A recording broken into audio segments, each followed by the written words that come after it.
Estamos no terminal de mercadorias de Lolé, da linha do Algarve. Este é um dos vários terminais que a CP Carga tem em toda a rede ferroviária nacional, que, como se sabe, estão espalhados um pouco pelas zonas geográficas do país. Temos Dargue, por exemplo, temos Godinho e Pocinho na linha do Douro, temos o terminal do Fundão, por exemplo, ou de Mangualde, ou de Leiria, temos o terminal da Gobadela e temos este terminal aqui, por exemplo, o de Lolé. Além disso, a CP Carga também tem grandes terminais ferroviários nos portos de mar, como o caso de Leixões, o caso de Lisboa, o caso de Setúbal e Sines. Aveiro está em fase de conclusão a ligação ferroviária do Porto de Aveiro à linha do Norte.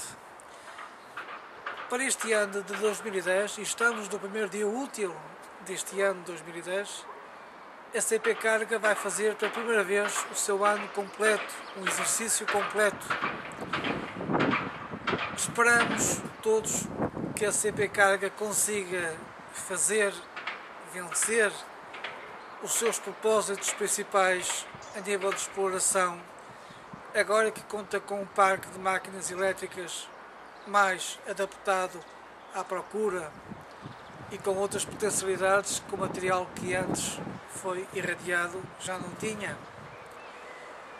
Uma das coisas que é fundamental perceber e também dizer agora é que a CP Cargo tem um concorrente em Portugal, que é a Tacargo Rail, que pela sua dimensão ainda não é uma preocupação maior para o tráfego que possa ser captado por esse operador privado em disfunção daquilo que a CP perde ou poderia ganhar em alguns casos.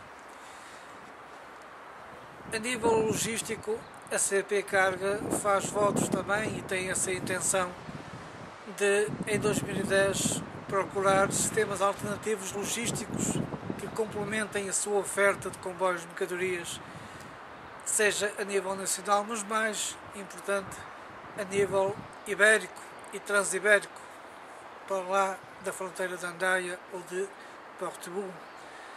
Uma das coisas que, na minha opinião, que se devia investir no caso da CP Cargo é no seu parque de vagões. Alguns deles já estão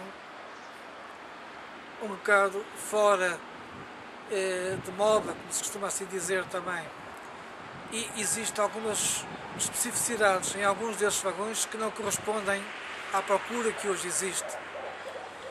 A nível das máquinas diesel que a CP Carga tem, todas elas já com 25, 30 anos de serviço, também tem que se começar a pensar em alternativas para a substituir a médio, longo prazo não, mas talvez a curto, médio prazo, por locomotivas que sejam capazes de poder fazer o serviço completo entre os terminais portugueses, a origem em Portugal, e os terminais, nomeadamente através da rede da ADIF em Espanha.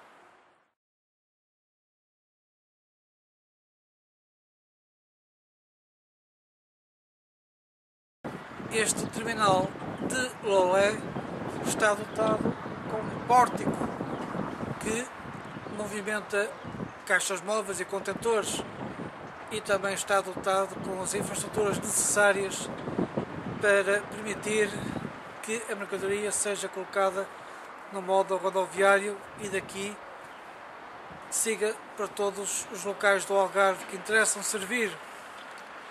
O tráfego principal neste terminal, ainda com poucos comboios por dia, há dias que não se fazem até nenhuma circulação para aqui, são os comboios de areia e os comboios com os combustíveis para a ANA, para o Porto Faro. Os outros modos e segmentos que a CP Carga explora, como os comboios madeireiros, carvoeiros, de contentores, de automóveis, não têm expressão aqui neste terminal. Este terminal também está dotado com uma boa condição de acesso a nível de infraestruturas rodoviárias. Está localizado muito perto de Faro, sensivelmente a meio da linha do Algarve, e quem está à frente deste terminal e é o responsável número 1 da CP Carga aqui é o Dr. Miguel Caramelo, que faz um serviço de supervisionamento e chefia neste próprio terminal. Também está previsto nos planos da CP Carga modernizar a estação de Vila Real Santo António no sentido de a dotar de um terminal semelhante a este, que será complementar ou alternativa a este aqui do Lolé. Aliás, a estação de Vila Real Santo António tem um espaço útil bastante grande, talvez melhor que o Lolé, para ter uma infraestrutura deste género. Se isso acontecer, a linha do Algarve passará a ter 2 terminais, Vila Real e este aqui do Lolé.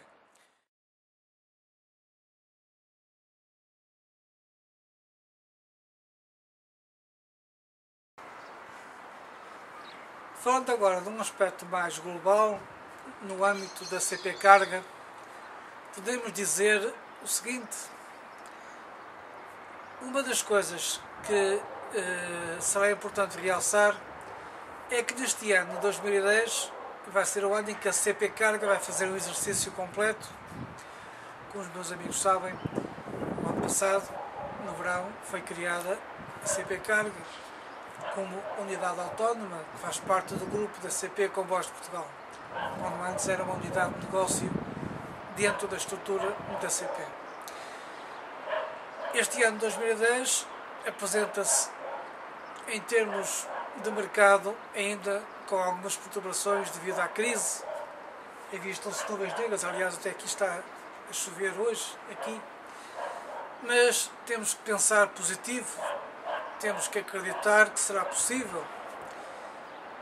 E eu estou muito esperançoso que a CP Carga consiga fazer um excelente exercício neste ano 2010. Quanto ao parque de material circulante que a CP Carga tem, como se sabe, está estruturado em 2 funções e 2 partes importantes: o parque de material de tração e o parque de vagões. Quanto ao parque de material de tração, a nível de locomotivas elétricas, também há um fato curioso que este ano 2010, a nível das locomotivas mais recentes, as Siemens 4700, é o ano em que está o parque completo. Aliás, estas locomotivas Siemens também são e fazem companhia às locomotivas 5600 que já há vários anos operam na CP Carga. Quanto ao material diesel de motor, especificamente temos algumas 1400 em Glitch Electric, temos 19 locomotivas na Royal Locomotive Works da série 1550, temos 1900 e 1930 da Alstom e temos as 1960, as fantásticas locomotivas da Bombardier. Todo este material já acusa 25 anos ou mais de idade e é talvez o momento da CP Carga, da sua administração, pensar para um curto, médio prazo ter que a substituir, porque os custos de operação começam a ser mais elevados. Também existe algum déficit em relação ao parque de vagões da CP. Ainda temos poucos vagões matriculados RIF. Temos também algum déficit de quantidade de alguns vagões, de algumas séries e tipos de vagões. Aliás, a CP tem nos últimos anos reformulado vagões fechados, transformando-os em vagões plataforma para transporte de madeira, por exemplo.